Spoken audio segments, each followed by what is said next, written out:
Hello and welcome. I'm Anna Rose White. And this is my great friend Jan Brody. And we're going to give you a short tips and tricks video on some of our things about machine quilting and when you're doing it on your own. And we're specifically talking about this great bag that Jan did, which is called Take a Stand, and it's a by Annie bag. And so Jan's going to give us some of her best tips of how she quilted it, and then we'll talk about some other options you can have for quilting your own pre-quilted foam, or what's also called Soft and Stable by Annie. So what I did with this is it calls for the large size, called for 35 by 19 inch. So basically it is 1 yard of fabric, and then you split it down the middle of the yard, and not a cross grain, as you're doing the length of it, and you're putting it on the Soft and Stable. So there's a lining to it, and then there is the main fabric, which you choose however you want to work this. But I did go ahead and use the spray adhesive just to kind of get it to make sure it stayed in one place. I used my walking foot with my I Love My Dream machine with my brother. And it also, I used just regular Aurifil and whatever thread you want to use. I kind of thought for a minute about using a variegated, and then I thought, nah, I think I'll just go how I wanted to do it. What I do when I machine quilt, in order to get this in a grid for the cross hatching, is I take masking tape. And I knew that I wanted it to be an inch and a half, and masking tape either comes 1 inch or it comes 2 inches. Clever. And so I just cut it and just give myself a long strip. I don't use a new one each time. In fact, the more it gets less adhesive, the better it is for me. And I just keep moving it across. I take a triangle ruler and I do the first marking. So I know that I'm pretty much gonna have a pretty good grid. It's not gonna be too cattywampus. I have a question, Jan. So do you start quilting in the middle of your fabric or on the edge? Does it matter? I think when I took that triangle ruler, I started up here, and then I use my masking tape, place it here, and then I make my first go across is right here, and then I have my taper ready. It's 1.5, and so then I get 2 out of that, and then I get finished. I just keep moving it down, moving it down, moving it down. So I do try, and there's 2 rules I try to follow. One is when I start cross hatching one way, I just keep working all the way down that side of the fabric, and when I work with a machine, I don't go from machine to machine. I stay with whatever machine I start with, I finish a project with. It's because I know exactly what my stitch length will be and everything. So the Soft and Stable, you just open it up so it's flat. You can press it. It says one pass. Don't be putting the iron on and holding it on there, because there is a kind of a it is polyester. Yes, kind of polyester. it is. Yeah, it does have, but you can do one pass on with an iron. The other thing is, and I would put it out straight like this, and then all you have to do is, I did the spray adhesive, which is 505 spray. I did from Adhesive, yeah. And I put my backing on one side, and it doesn't really matter which side is which. Just get your pieces on parts on there, and then I just started cross hatching. So that's excellent. It was fun. And because it really is, when you're pre-quilting your fabric, it's a whole separate project than actually your bag construction. And so I think those are some most excellent tips, Jan. And Jan does this on table runners, bags. So for making bag construction, it really is important to use whatever fusibles they require. So for by Annie bags, you really do want to use Soft and Stable and the foam, because if you were to use batting, it wouldn't be the structured, it would lose the look. There may be other bag patterns that are out there that may have you quilt with batting instead of foam, but for a lot of by Annie projects, part of why they look so classy is because they have that structure to them. And they will stand up.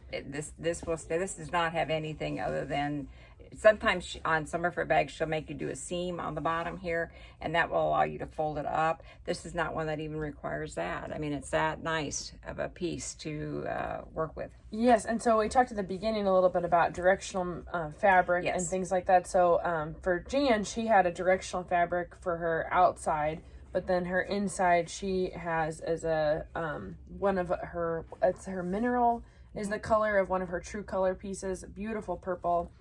I think it looks really classy. And she does have the mesh and the fold over elastic to coordinate. And so I know we've had some people asking questions about what is fold over elastic. And it simply is, it's just elastic that is specifically meant so that you really do stitch it on top of the mesh. And so you can have coordinating ones and where they're matching, or if you wanted to make it really pop, I mean, Jan could have put orange fold over elastic on top of the purple and it would be wild and fun. Yeah. So, you know, there's different types, but it is a design element, but it's it just makes that mesh have a finishing piece to it. And what other things did I want to say? So talking about the fold over elastic, this bag, I pretty much did use my walking foot. The only time I went to using my regular pieces on my machine was for the zipper. I didn't trust myself. I didn't think the walking foot would handle the putting in a zipper. But as far as most of the construction on this bag is done with the walking foot, and it's to your advantage to do it that way. I think that's a great point. And Jan, you know, she's been alluding to it, but she has a Dream 2 machine from Brother, and so her walking foot is the really cool Brother Move It foot, and it's spelled MUVIT, and it's also occasionally referred to as the dual feed foot. But it's a belt-driven walking foot, so it applies constant, even pressure. And so when you're quilting and going through different layers, it really is an equalizer for whatever types of material that you're working with. So it is a wonderful, wonderful. That move foot is awesome. So the other thing if you're going to do this bag, it does have that you're going to be, I did the large one, so it's 35 by 19. When you get done quilting all this, you're actually going to cut this down. So don't worry about getting everything just perfect as far as pre-quilting it, because in the end, when we start construction of the bag, you're going to end up cutting it a lot smaller. So the other thing I do want to mention is when I start quilting, I go from one direction, I keep doing it. The whole bag, I keep moving that. I don't go one direction and then next. It'll make you have what they call whiskers. Ooh, whiskers. Ooh, I like that. I mean, I whiskers, don't like whiskers are lovely, but this is not one time you want. Yes, you don't want whiskers when you're quilting. And what happened is that the fabric got pushed one direction and then got pushed the other direction, and you don't want that. Okay. Well, that's another piece of information. So anyway, anything else? Well, you can also use, so Jan used RFL thread when she quilted her bag. We had some questions about that. It is 100% cotton thread. You can also use polyester thread when you're constructing your bag. So I know for me, I've had some people had questions, and you know, this bag is used. Jan said you can even put a small sewing machine inside of this bag. You may have a bunch of your tools. The smaller size of it pairs up with running with scissors, which is something that you can carry your notions in. So these would be bags that I wouldn't think that you would launder very often. But if you are doing some of the other By Annie, bags that are more of the luggage or backpacks, those may be something that are laundered more often. And when you are going to use something more intensely that's a bag construction, you may want to use polyester thread instead, because it's not going to shrink and it's just a little bit stronger. But for this bag, RFL thread is beautiful. It's strong. Even this bag could get laundered if I spilled coffee on it, which would be tragic. But so don't be afraid to do that. And you'll go through a couple bobbins when you're quilting it. Yes, and I did lengthen my stitch out to 2.5 2.5 or 3. Yeah, 3 would really be pretty. It'd be 2.5. Yeah, 2.5 is fine. On the Brother, yeah. Yeah.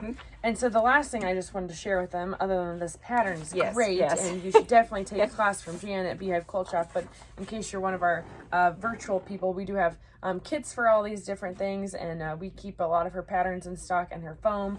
But since we're still talking, Jan used Tula Pink fabric. I was about ready to go on the long arm, of course, and machine quilt this for a customer who's making this bag. on her own, and she picked out stuff from Curiouser and Curiouser. So this is the teacups, the same one Jan used. And then she also has this one, which is called, oh, what is this one called, Jan? It's falling through or something, but let's zoom in there. So Alice and all kinds of different things. So directional fabric can actually be printed 2 different ways. It can either be printed selvage to selvage or the length of the material. So when I discovered when I was about ready to quilt this for a customer is this print happens to be printed directional so that the length of fabric, it's correct. So I'm holding the selvage edge and Jan's holding the other end of the selvage. And so if you had, it would just go on forever as this is the direction. The other print, these beautiful teacups from Curiouser and Curiouser from Tulip Pink, they are printed the opposite direction. Yeah. So we're going to hold it selvage to selvage. So the teacups are going the opposite direction that Alice and the swimming people were. So when I'm going to quilt this for Kelly on the long arm, I of course have to make sure that even though she bought the same yardage amount of 1.5 yards of each pieces because she wanted extra, I'm going to of course quilt these directional pieces the same direction. So she's going to end up with 2 pieces of leftover fabric that are just a little bit different, but she can obviously do a whole bunch of different things with them. And she bought extra because she knew she was buying directional fabric. And like a lot of people, she's thinking of making several different coordinating bags that are all made out of this same theme. So basically what I'm just saying is be conscious when you're buying your directional fabric. Notice if it's going selvage to selvage or not. You can always ask to have the bolt unrolled and just look at it.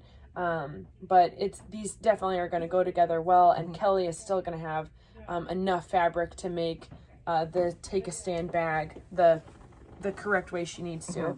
And I think a great thing to do with leftover foam, this is I think our last grand finale of an idea, is you can make pencil pouches with little narrow pieces of leftover pre-quilted foam. So don't try to, like I think Jan was saying this earlier, but don't try to quilt only exactly what the pattern says you need. Quilt your whole piece. You'll have extra. You'll be able to trim it up. And there are definitely plans that you can do with those extra pieces of foam. And we have some other, pattern recommendations there. So don't be afraid to machine quilt. It's fun. It is. You just need, 505 spray, foam, patience, a walking foot, machine embroidery thread or RFL 50 weight cotton. And just give yourself permission to just sew away. To sew. Yeah. And it's going to be in a bag. It's going to be beautiful. Yeah. You could do free motion quilting. The walking foot quilting is beautiful. But your bag is going to show off your fabric no matter what. And you're going to do a great job. So we hope you have enjoyed our soapboxes of machine embroidery or machine quilting these pieces. And we know you're going to do a great job. So we can't wait to see what color choices you pick out. It's going to be fun. And what other bag you may make next. Yes. So thanks for watching. Beehive Quilt Shop in Wellington. Bye.